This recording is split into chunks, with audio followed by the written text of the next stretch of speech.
बिस्मिल्लाहिर्रहमानिर्रहीम वस्सलामु अला मन इत्तबअल हुदा। हिदायत के इत्तबा करने वालों को राहत दो जहां कुरान चैनल की तरफ से सलाम अर्ज़ है। तमाम तारीफ़ें उस परवरदिगार के लिए हैं जिसकी सल्तनत दायमी है और जिसकी निगाहें तमाम मखलूक का इहाता किए हुए हैं। लाखों दरूद व सलाम हैं मोहम्मद व आल मोहम्मद पर।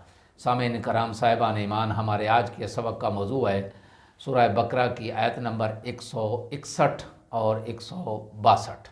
तो आइए परवरदिगार के पाक नाम से अपने सबक की इब्तदा करते हैं। बिस्मिल्लाहिर्रहमानिर्रहीम। इन्नल्लज़ीना काफ़रू व मातू व हुम कुफ़्फ़ारुन उलाइका अलैहिम लानतुल्लाहि वल मलाइकति वन नासि अजमईन। तर्जुमा: जो लोग कुफ्र अख्तियार करते हैं और इसी हालत में मर जाते हैं, इन पर अल्लाह, फरिश्तों और तमाम लोगों की लानत है। आयत नंबर 162। खालिदीन फ़ीहा ला युख़फ़फ़ु अन्हुमुल अज़ाब व लहुम युनज़रून। तर्जुमा: वो इसमें हमेशा रहेंगे, ना इनके अज़ाब में तख़फ़ीफ़ होगी और ना ही उन्हें मोहलत दी जाएगी। इन आयात की तफसीर: ये आयात उन काफिरों के बारे में हैं जो हक़ को समझने के बाद जानबूझकर कुफ्र अख्तियार करते हैं। लफ्ज़ कुफ्र का मानी जो है, इसका लुग़वी मानी, इसका लुग़वी मफ़हूम है छुपाना। यानी ये मफ़हूम उस वक्त पैदा होता है जब किसी चीज़ की हक़ानियत का इल्म होने के बाद ज़बान और किरदार से उसका इजहार न किया जाए, उसे छुपाया जाए। इस्लाम की हक़ानियत का इतराफ़ न करने वालों की 3 अक़साम हैं।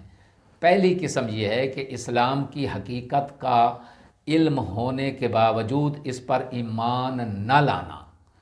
ऐसे लोग इस आयत के मफ़हूम में शामिल हैं। दूसरी किस्म उन लोगों की है जिन्हें इस्लाम की हक़ानियत का इल्म तो नहीं है, लेकिन इस इल्म का हासिल करना उनके लिए मुमकिन है और वो इसमें कोताही और तसहुल करते हैं, सुस्ती करते हैं, जिसकी वजह से उन्हें इस्लाम की हक़ानियत मालूम नहीं हो सकती।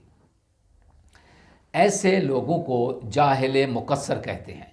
ये लोग भी इस आयत के मफ़हूम में शामिल हैं। और तीसरी किस्म उन लोगों की है जिन्हें इस्लाम की हक़ानियत का इल्म नहीं होता और ना ही उसका इल्म हासिल करना उनके लिए मुमकिन होता है। ऐसे लोगों को जाहिल कासिर कहते हैं। क़यामत के दिन इनके साथ काफ़िरों जैसा सलूक न होगा। इसकी तफसील आइंदा हम इंशाअल्लाह आइंदा आने वाले असबाक में बयान करेंगे। हालत कुफ्र की मौत। मजमूई तौर पर आयत का मफ़हूम ये नहीं है कि हर काफिर पर अल्लाह और सब लोगों की लानत है। अगर ऐसा होता तो ज़िंदगी के किसी भी मरहले में काफिर होने वाले सब इसमें शामिल हो जाते, बल्कि इसके साथ ये शर्त भी है कि वो कुफ्र की हालत में मर जाए।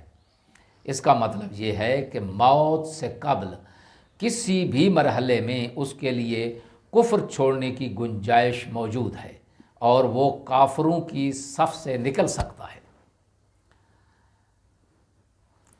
एक हदीस पाक में रसूल पाक सल्लल्लाहु अलैहि वसल्लम ने इरशाद फरमाया, मन ताबा क़ब्ला मौतिही बेसनतिन क़ाबिलल्लाहु तौबतहु सुम्मा क़ाला इन्ना सनत लकसीरतुम।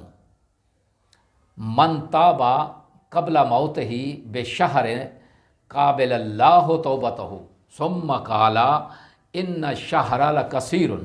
मन ताबा क़ब्ला मौतिही बेजुमतिन क़ाबिलल्लाहु तौबतहु सुम्मा क़ाला इन्नल जुम्मता लकसीरुम।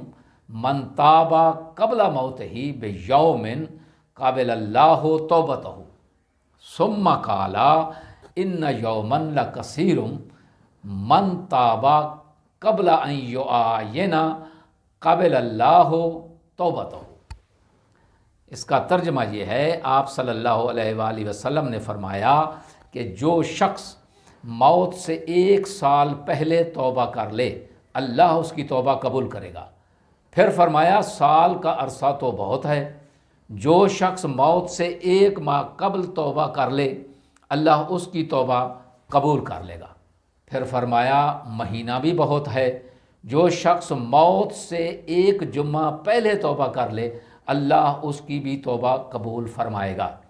پھر فرمایا جمعہ بھی بہت ہے، جو شخص موت سے 1 دن قبل توبہ کر لے اللہ اس کی توبہ قبول فرمائے گا۔ پھر فرمایا دن بھی بہت ہے، جو شخص موت نظر آنے سے پہلے توبہ کر لے اللہ اس کی توبہ قبول فرمائے گا۔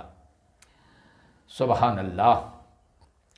اس آیت میں بیان ہونے والا جو اہم نقطہ ہے وہ ایک ہی ہے جس کا تذکرہ پہلے ہم کر چکے ہیں کہ موت سے قبل کسی وقت بھی کفر چھوڑ کر مذکورہ لعنت سے بچنے کی گنجائش موجود ہے۔ دعا ہے کہ خداوند عالم ہمیں اپنے دین مبین پہ ثابت قدم رکھے اور فوراً توبہ کرنے کی توفیق عظیم عنایت فرمائے۔